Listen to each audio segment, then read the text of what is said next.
Hampasan, balyahan, at pagpapaputok ng baril ang ating maririnig sa nangyaring di umano'y panggugulo ng mga hindi kilalang armadong mga kalalakihan sa Metropolis Barangay Silangan, San Mateo, Rizal.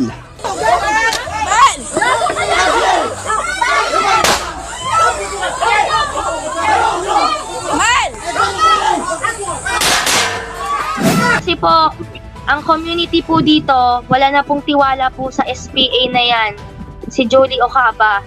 Dahil po mismo ako na nagbayad po ng 300,000 in cash sa kanila, wala pang tanggap na deed of sale, walang kuryente, walang tubig, dahil po sa lahat ng hinuhold po nilang papers, documents na dapat po pirmado ng may-ari ng nakapangalan po sa mother title, wala po akong hawak.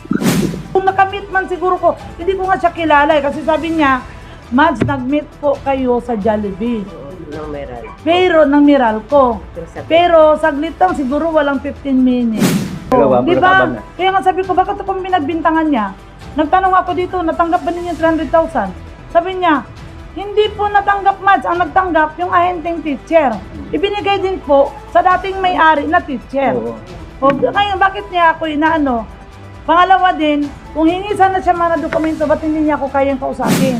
Ngayon po, nagsama-sama na po kaming buong community. Ngayon po namin nalaman na lahat po kami ay naloko, hindi lamang po ako. At teacher po ang mga ginagamit para po makabenta dito. Ang video na ito ay kamakailan ay kumalat sa social media at nagdulot ng takot sa mga netizen. Hingil sa mga bata na nadamay sa pangaharas ng mga hindi kilalang armadong lalaki. Ayon sa naging paliwanag ni Teacher Ruth, ay hinikayat siya na bumili ng lupa ng kanyang master teacher sa Metropolis Barangay Silangan ng San Mateo, Rizal. At iba pang mga kasama nitong teacher sa pagnanais nilang maging magkakapitbahay. Nag-refer po sa akin dito at nag-offer po sa akin ng lupa na ito, Master teacher. Ricardo Maso. Ay yung master teacher ko po sa school. Depensa naman ni Julie Ocaba, Special Power of Attorney, na hindi raw nila ito miyembro sa asosasyon at ito'y nagtayo lang umano ng panibagong samahan na hinihimok ang mga naninirahan sa kinasasakupan ng Kumnay property. Naman doon. Sino yung tinatawag mo, ma'am? Yun na nga, Ruth, kaya sabi kong ma'am, hindi po masyado, hindi ko mabanggit yung pangalan. Hindi ko talaga siya kilala. Promise, hindi ko siya kilala. Sila lang ang nano. Ruth daw siya. Hindi ko nga alam anong pilido niya eh. Sa totoo lang, kung sinabi niya 300,000, ito po ang nakakaalam. Kasi sila ang nano doon. Nung nakaraang, kailan pa yun, wala pang pandemic, nakiusap po siya sa kako-teacher niya na bibili ng lupa. Sila ang nagbintahan. Kasi yung co-teacher niya, bumili po yun dati nung ito pa ang presidente, siyang nagsama dito, kasama yung ahente na nakita mo si Ma'am Leta. Lahat ng kanya, lahat ng sinasabi niya, totoo. Ang sinasabi naman ng teacher, parang wala akong nakikitang katotohanan eh. Kasi si Ma'am Leta, personal ko nakausap, yung may-ari talaga ng lupa. Abogado niya. Masama po loob niyo dun sa teacher na yun? Sa ngayon, dahil nung nakaraan ko lang nakilala yan, nung nagtayo ako ng gate, hindi ko na siya kilala eh. Pero ngayon, kinakasama niya ako sa ginagawa niya ng paninira na ako daw yung nagbibinta ng lupa. Sabi ko, hindi man ako nagbibinta ng lupa. Kasi ako nga nag-ayos ng lupa na to. Tapos, kami daw nagdala ng mga marami na nasalita sa pan eh. Sa mga Ano po yung depensa niyo doon? Para po sabi sa inyo kayo po yung nagbibenta ng lupa? Ang pagbibinta ng lupa, walang katotohanan ko yun. Kasi nga, hindi naman ako nagbinta ng lupa.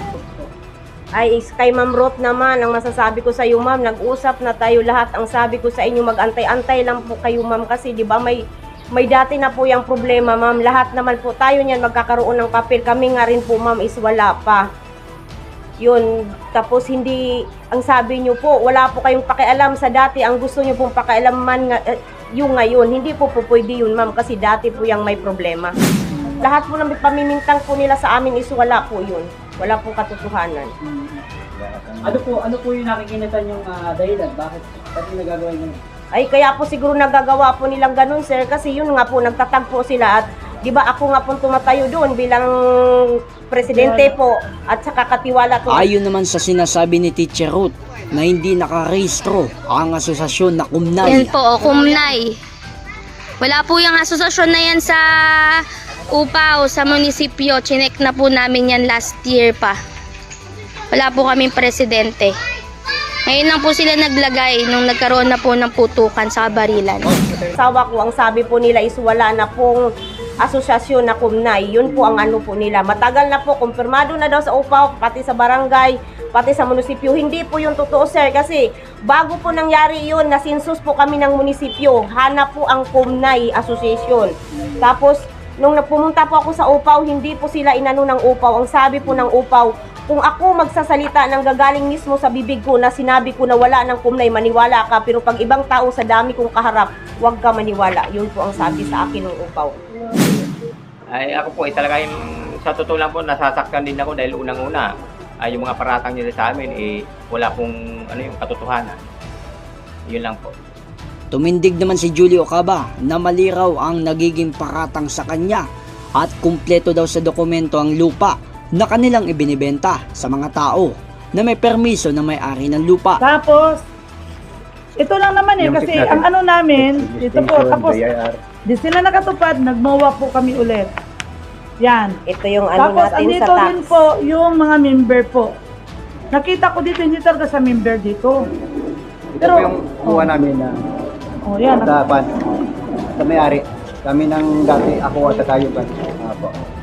Tapos ito po yung mga kuha namin, binabayanta. Ito po yung certification po nila Sa SIC. sa SEC registration. Sana yung BIR mo. Yeah. Kasi sinasabi nila matagal ng alam naman po natin. Itong SEC nila, 50 years po itong Andyan bylaw na taho. nila. Ha? Diba? Alam Yan, naman yan. po natin lahat. Kaya po yan si Ma'am, sino yan ang pangalan ng teacher na yan? Si Ma'am Roth. Ito po yung Paano niya malalaman na hindi naman siya namin member? Oh. At sa ngayon ay sinusubukan pa rin namin kunan ng pahayag ang munisipyo ng San Mateo Rizal, pati na rin ng pulisya, ukol sa nangyaring pagpapaputok ng mga hindi kilalang mga armadong kalalakihan.